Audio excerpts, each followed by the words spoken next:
Okay, so when you're given 3 parts of a triangle, there's a lot of possibilities of what you could be given.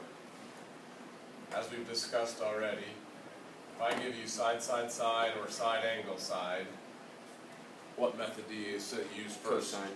Law of cosines. And the other nice thing about this too is that I give you side, side, side, or side, angle, side, there's only one solution. So there's nothing you really need to check at all. You just, if I give you all 3 sides, start your law of cosine work, get rolling on it. If I give you side, angle, side, that means the angle is right in between the other 2 sides that I give you. There's only one solution. You set up law of cosines and get rolling on it. Okay? If I give you angle, angle, side, or angle, side, angle, so in other words, if I give you 2 angles, you can always, always, always use law of sines, and there's always one solution. So again, those are always really easy to do.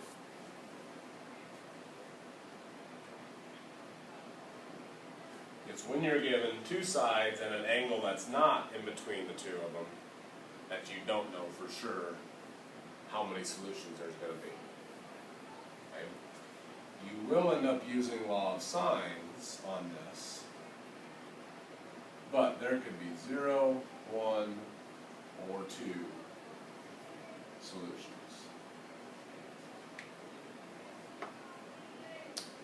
Alright? Now, I say there's only one solutions of these up here, but if I would give you something ridiculous, like one side is 2, one side is 3, and the third side's 100, that's impossible, okay? The smallest 2 sides of a triangle always have to add together to be more than the third side. You guys remember that from geometry? Yeah. So yes, there could be no solutions, but I'm really not out to trick you at all on those. Or if I give you 2 angles that add up to more than 180, that's not a triangle either, right? Okay. 99% of the time when you're given this, you'll have one solution. When you're given this, you'll have one solution, and you can use those. This is the one that you got to do a little check for. Okay? So you're only given one angle. If that angle is greater than 90 degrees, there will be 0 or 1 solution. Okay? If you have an angle that's bigger than 90, is it the biggest angle in the triangle? Yes. Yes. If this angle is the biggest angle in the triangle, the side across from it has to be the what? Biggest side. Biggest side. Okay? So this is pretty simple. If the side across from this angle is the biggest side, you got one solution. Use your law of sines, finish the problem. If the side across from this angle is not the biggest side, no solutions. You're done with the problem. Alright. Okay? So far so good? Yep. Now, the real reason you're here is to worry about when there's more than one solution, the 2 solution problem specifically. Okay? And that happens when you're given side-side angle and the angle is less than 90 degrees. At that point, you will need to check, and I'll teach you the check here. You'll need to check for 0, 1, or 2 solutions. Okay?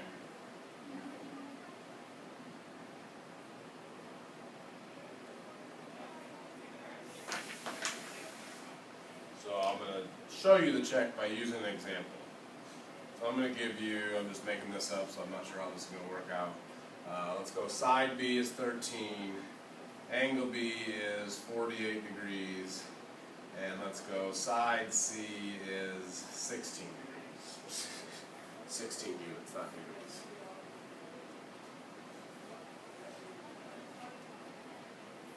So, if I gave you a problem like this, would you be able to recognize that it falls into this situation down here at the bottom?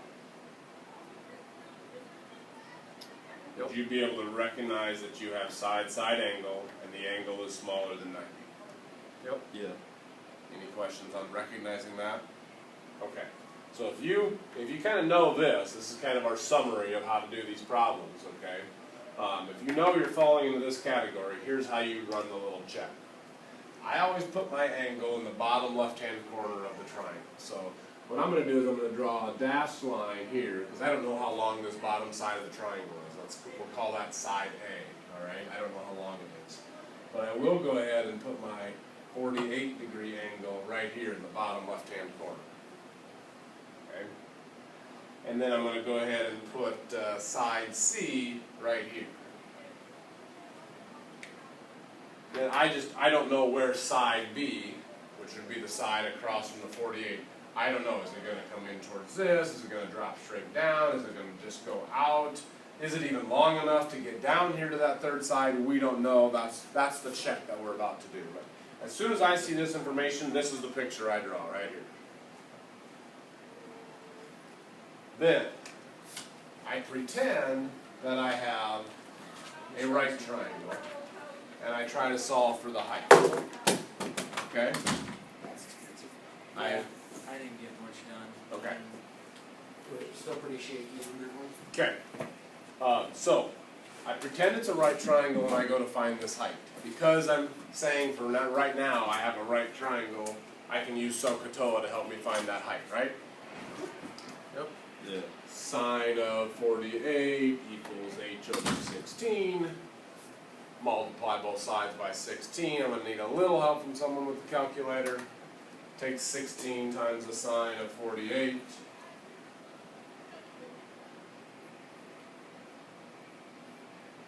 Um, 11.8903. Alright, so roughly 11.9. Thank you. Okay? So, if this were a right triangle, this side, which would be side B, right? Yep. Would be about 11.9, or whatever, the long decimal was. Okay? Well, clearly, since I gave you this information, side B is 13, which actually means side B is probably about that long, roughly. Okay. Can I get what I'm saying there? Yep. Okay. Well then, in order to make this become a triangle, I'm going to have to take this side B. Couldn't I possibly go one of two ways with it? Couldn't I swing it out? If I think of this as like a pendulum and I swing it out, couldn't I swing it out to create that triangle? Or swing it in to create a different triangle? You kind of see that? Yeah. I could create a big triangle, or I could create kind of a smaller triangle. Alright? So in this instance, based on the given information here,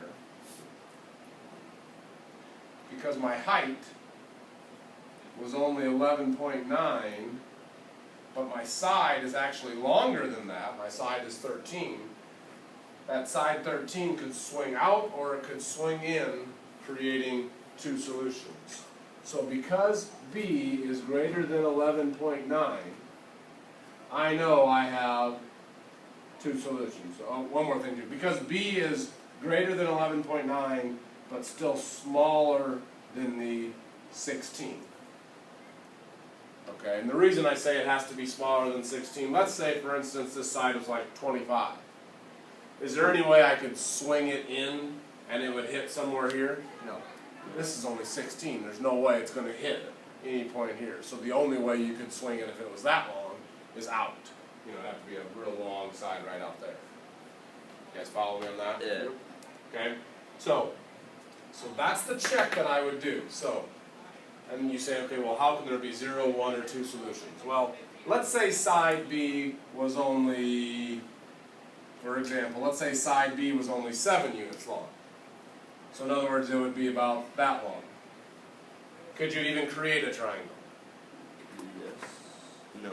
If this is my third side, how is that side that's 7 units long going to hit that anywhere? No, it wouldn't. It couldn't, okay? So if side B ends up being smaller than the height, that would be your no solutions. If side B is exactly the same length as the height, then there's one solution, that right triangle. And then if side B is longer than the height, like it was for our instance here, right? Side B was a little bit more than the height. You guys with me still? Yep. Okay, if side B is a little longer than whatever the height was, but still shorter than this side, that means you could swing it both directions, and you could have a triangle that looks something like this. So here's your 48, here's your 16, I swung it in, here's my 13, okay? Or I could swing it out,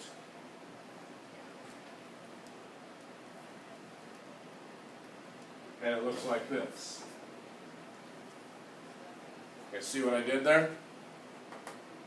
We okay? Yep. Yeah. Alright, so this was C, so this would be angle C, this would be angle C, this would be angle A, this would be side A, angle A, side A. Alright, so now these two triangles both have this information that's true, but all their other pieces of information are going to be different.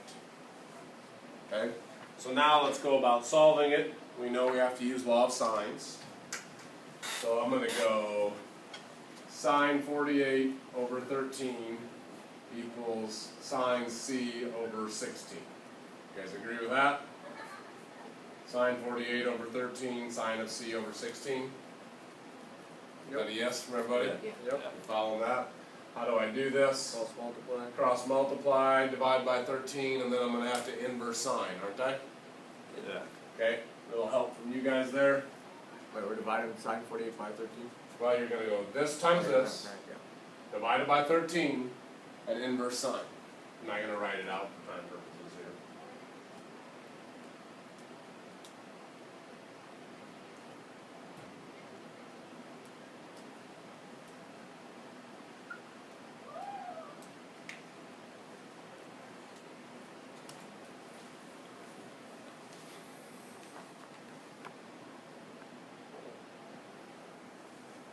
Do you want to just round to the 10th place? Yeah, for the purpose of this time right here. What'd you get for C? 66.2. 66.2. Did you get the same thing? hang on a second. Okay. Just want to make sure I get. That sounds about right. Yeah, 66. 66.15.